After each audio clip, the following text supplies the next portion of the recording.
తిరిగి BCN news కి స్వాగతం. ఆంధ్రప్రదేశ్లో ఇటీవల జరిగిన అసెంబ్లీ పార్లమెంట్ ఎన్నికల్లో అధికార వైసీపీ అత్యంత ఘోర ఓటమి చవిచూసింది. ఈ క్రమంలో వైసీపీ ఓటమిపై రాజమండ్రి మాజీ ఎంపీ భరత్ కీలక వ్యాఖ్యలు చేశారు. శనివారం ఆయన మీడియాతో మాట్లాడుతూ 5 ఏళ్లలో అసలు తాము ఏం తప్పు చేశామో అర్థం కావడం లేదని, నిరంతరం ప్రజల కోసమే పనిచేశామని తెలిపారు. మేం చేసిన అభివృద్ధి సంక్షేమం చూసి మరోసారి రాష్ట్రంలో వైసీపీనే గెలుస్తుందని, జగన్ రెండోసారి ముఖ్యమంత్రి అవుతారని అనుకున్నామని, కానీ ఎన్నికల్లో అనూహ్యంగా ఓడిపోయామన్నారు.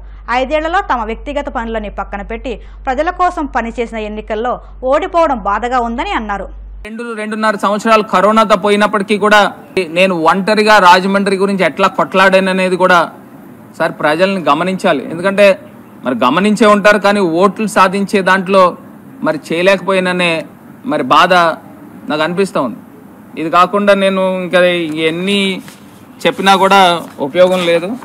మరి అంత కార్యక్రమాలు రాజమండ్రికి చేసాం. ఒకవేళ నిజంగా రాజమండ్రికి నేను ఏదైనా చేయలేదు అనుకోండి, నేను కూడా పెద్దగా బాధపడను. సోషల్ మీడియాలో చెప్పినట్టుగా నగరాన్ని నేను ఒక దేవాలయంలో భావించా. మరి ఆ రకంగా పని చేసినా కూడా ప్రజలు ఆశీర్వదించలేదని అంటే నిజంగా బాధ అనిపిస్తుంది. మరి గతంలో ఏ ప్రజాప్రతినిధి రాజమండ్రికి ఇంత చేశాడో నాకైతే తెలియదు, కానీ తెలిస్తే నిజంగా వాళ్ళని ఆశీర్వదించినా నేను పెద్ద బాధపడను. సరే, ఏదేమైనప్పటికీ జరిగిపోయింది. ఇక ముందు ఆ ప్రభుత్వం, కొత్తగా ఏర్పడే ప్రభుత్వం పైన, ఎమ్మెల్యేలు ఎంపీల పైన చాలా బాధ్యత ఉంది. మరి ఎన్నో హామీలు ఇచ్చి వారు రావడం జరిగింది. రాజమండ్రికి సంబంధించి ముంపు ప్రాంతాలని మొత్తం పరిష్కరిస్తామని చెప్పారు. వారికి కూడా టైం ఇవ్వాలి. సంవత్సర కాలము టైం ఇస్తే ఏం చేస్తారనేది కూడా అర్థమవుతుంది. మాజీ శాసనసభ్యులు రౌత్ గారు చెప్పినట్టు గోదావరి కాలుష్యాన్ని ఏ రకంగా నివారిస్తారు, ఏదైతే నల్లా ఛానల్ దగ్గర out drainage water, sewage water అందులో పడతా ఉంది గోదావరి అప్ స్ట్రీమ్లో, దాన్ని ఏ రకంగా అరికడతారు, మొత్తం అంతా కూడా బైపాస్ చేస్తారా, లేని పక్షంలో ఇంటేక్ పాయింట్ తీసుకుని వచ్చి పుష్కరాల రేవు దగ్గర ఉంది, నల్లా ఛానల్ దగ్గర వచ్చి సీవేజ్ వాటర్ పడతా ఉంది, దాన్ని ఏ రకంగా లిఫ్ట్ చేస్తారు, గోదావరి ప్రక్షాళన ఏ రకంగా చేస్తారు, ఇవన్నీ కూడా మరి బాధ్యత నిర్వర్తించాల్సిన కార్యక్రమం కూడా చేపట్టాలా. మరి ప్రజలు ఇంకా మంచి చేస్తారని వారిని ఆశీర్వదించారు. మనం చేసిన డెవలప్మెంట్స్లో కంబాల చెరువు, గ్లో గార్డెన్, ఇవన్నీ కూడా టికెట్ ప్రైస్ తీసేస్తామని చెప్పిన మాటలు కూడా ఉన్నాయి. మరి దాన్ని కూడా వాళ్ళు స్టార్ట్ చేయాలి.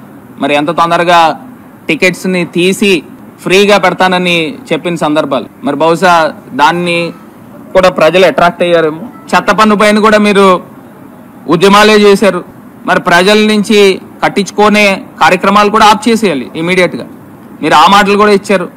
వాలంటీర్స్కి మేము జీతం పెంచుతాము, స్టైఫండ్ ఇస్తాము, మొత్తం ఎంతమంది అయితే వాలంటీర్స్ ఉన్నారో అంతమందిని రిటైన్ చేస్తామని, మీకు ఏ ఉద్యోగానికి డోకా లేదు అని చెప్పిన మాటలు చంద్రబాబు నాయుడు గారు. ఆ మాట కూడా నిలబెట్టుకోవాలి. ఏదైతే పెన్షన్స్ గురించి 4,000 రూపాయల పెన్షన్ ఈ మే నెల నుంచి మేము అక్షరాల 67 లక్షల మంది ప్రజలకు ఇచ్చాం.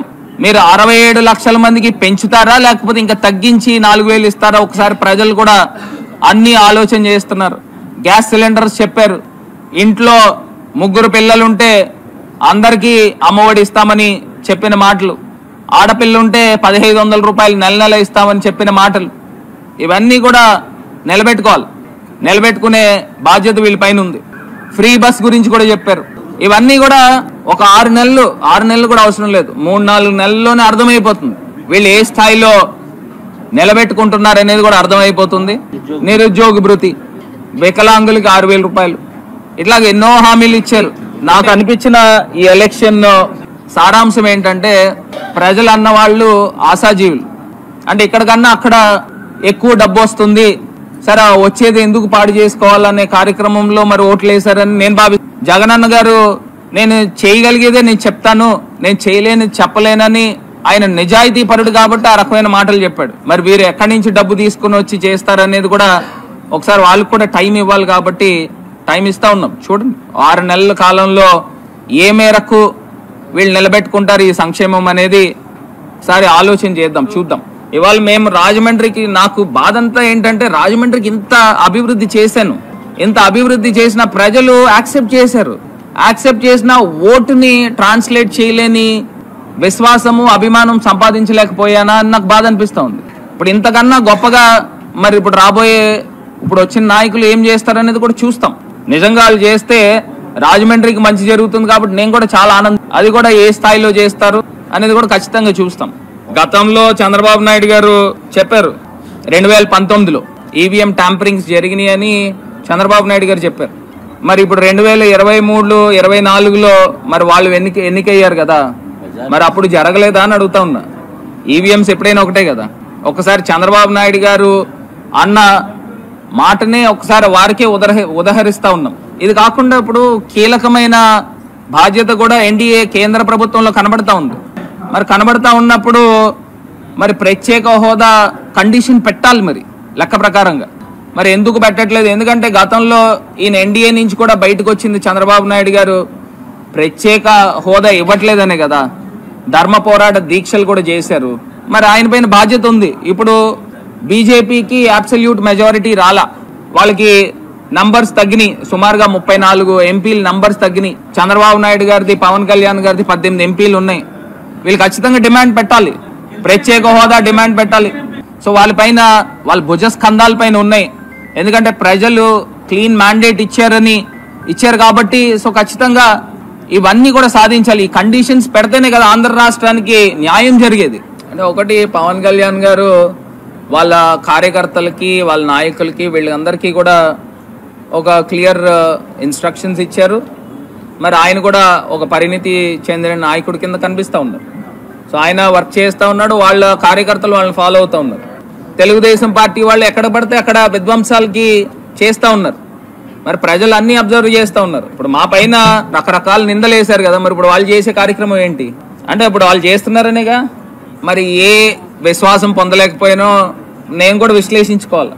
ఎందుకు చేస్తానంటే ఇంత కష్టపడ్డా, ఎంపీ అయిన తర్వాత ఫ్యామిలీ కుటుంబాలను వదిలేసి తిరిగిన సందర్భాలు, సాయంత్రం ఢిల్లీలో ఉంటే, మార్నింగ్ ఢిల్లీలో ఉంటే సాయంత్రం రాజమండ్రి వచ్చి ఇక్కడ ప్రోగ్రామ్స్ అటెండ్ అయ్యేవాడిని.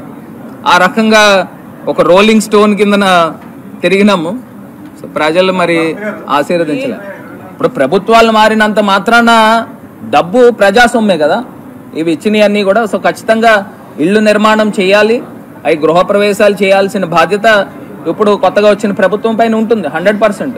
ఎందుకు చేతనంటే రాజమండ్రికి సంబంధించి సుమారుగా 38,000 మందికి పట్టాలు ఇచ్చాం. సో ఇవన్నీ కూడా వాళ్ళపైన బాధ్యత ఉంది ఖచ్చితంగా అండి. ఇప్పుడు జగనన్న వారియర్స్ అండి మేమంతా కూడా.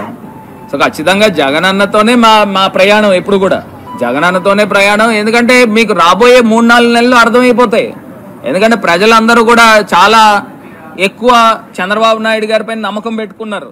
సంతానలేమితో బాధపడే వారికి ఆర్జేఆర్ హెర్బల్ హాస్పిటల్స్ ద్వారా అతి తక్కువ ఖర్చుతో మంచి ఫలితాలను పొందవచ్చని ఆర్జేఆర్ హెర్బల్ హాస్పిటల్స్ వైద్యురాలు డాక్టర్ నిఖితారెడ్డి తెలిపారు. ఈ మేరకు ఆమె ఆయుర్వేద వైద్య విధానం ద్వారా సంతాన సాఫల్యతపై అవగాహన కల్పించారు. వేల రూపాయలు ఖర్చు చేసి ఎంతోమంది సంతానం కోసం వైద్యం చేయించుకుంటూ ఉంటారని, అయితే ఆర్జేఆర్ హెర్బల్ హాస్పిటల్స్ ద్వారా అతి తక్కువ ఖర్చుతో వైద్యం పొందవచ్చని తెలిపారు. వైద్యం ప్రారంభించిన 3 నెలల్లో సంతాన భాగ్యం కలుగుతుందని అన్నారు. సంతానం పొందకపోవడానికి కారణాలను గుర్తించి మూలిక ఔషధాలు, ఆయుర్వేద మందుల ద్వారా మగవారిలో వీర్యకణాల అభివృద్ధి, మహిళల్లో హార్మోన్ల ఉత్పత్తిని పెంచి సంతానం పొందేలా వైద్యం అందిస్తామని తెలిపారు. ఆర్జేఆర్ హెర్బల్ హాస్పిటల్స్ ద్వారా 3 నెలలు క్రమం తప్పకుండా ఔషధాలను వినియోగిస్తే తప్పకుండా సంతానం కలుగుతుందని అన్నారు. సంతానం కావాలనుకునేవారు ఉభయ తెలుగు రాష్ట్రాల్లో ఉన్న 35 ఆర్జేఆర్ హెర్బల్ హాస్పిటల్స్లో వైద్య సేవలు పొందవచ్చని ఆమె తెలిపారు. తమ హాస్పిటల్స్లో మెరుగైన ఆయుర్వేద వైద్యం అందజేస్తున్నట్లు నిఖితారెడ్డి తెలిపారు. ఇప్పుడు నేను మీకు చెప్పబోయే టాపిక్ ఇన్ఫర్టిలిటీ. మహిళలకు ప్రధానంగా ఉండే సమస్య సంతానలేమి. ఎటువంటి ఫంక్షన్కి వెళ్ళినా సరే ప్రతి ఒక్క మహిళని ఫస్ట్గా అడిగే ప్రశ్న మీకు ఎంతమంది పిల్లలు ఉన్నారు అని అడుగుతూ ఉంటారు. సో చాలామంది సంతానలేమితో బాధపడే వాళ్ళు ఈ ప్రశ్నని తట్టుకోలేక వాళ్ళకి ఏ సమాధానం ఇవ్వాలి అని తెలియక అసలు నలుగురిలో కలవడం ఆపేస్తారు, ఫంక్షన్కి వెళ్ళడం కూడా ఆపేస్తూ ఉంటారు. వీళ్ళు చాలామంది లక్షల్లో ఖర్చు పెట్టుకొని మరి సంతానలేమి సమస్యకి చికిత్స తీసుకుంటూ ఉంటారు. IVF అని, అని, సరోగేసీ అని, టెస్ట్ ట్యూబ్ బేబీ అని. సో అందరూ లక్షల్లో ఖర్చు పెట్టుకొని చికిత్స తీసుకునే అంత ఉండదు. సో అలాంటి వాళ్ళకి తక్కువ ఖర్చులో ఆర్జీఆర్ హెర్బల్ హాస్పిటల్స్లో చికిత్స ఇవ్వడం అనేది జరుగుతుంది.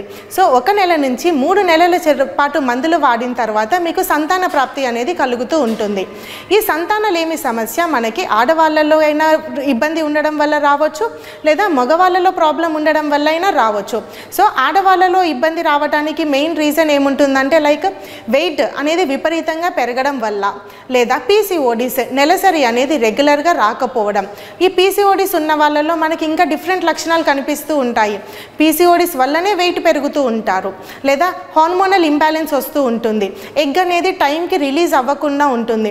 మెన్సెస్ అనేవి అసలు 1 నెల తర్వాత ఇంకొక నెల అసలు రాకుండా ఉంటాయి, లేదా కొంతమందికి 6 నెలల పాటు అసలు నెలసరి అనేదే రాకుండా ఉంటుంది, లేదా ఇంకొంతమందిలో నెలసరి అనేది ప్రతి నెల వస్తూ ఉంటుంది కానీ విపరీతమైన కడుపు నొప్పితో వస్తూ ఉంటుంది, ఎందుకంటే వాళ్ళకి ప్రాపర్ ఎగ్ అనేది రిలీజ్ అవ్వట్లేదు.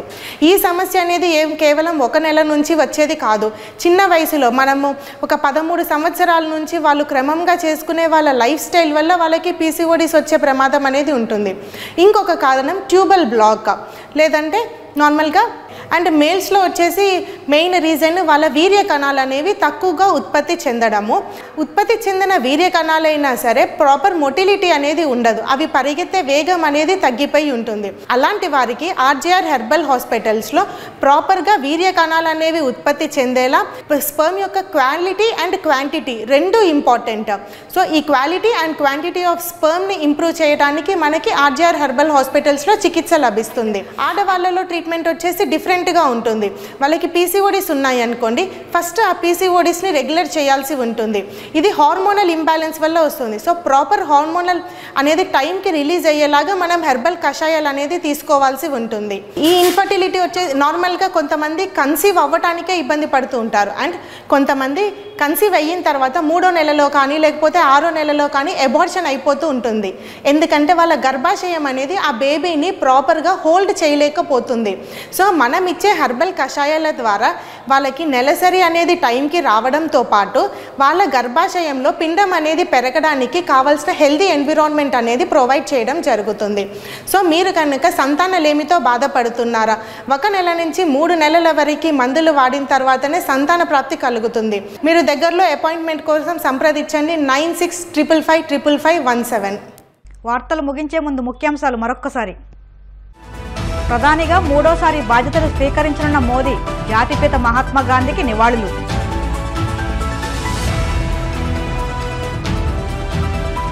నరసాపురం పార్లమెంట్ నియోజకవర్గానికి దక్కిన గౌరవం, మోదీ కేబినెట్లో భూపతిరాజు శ్రీనివాస వర్మకు చోటు.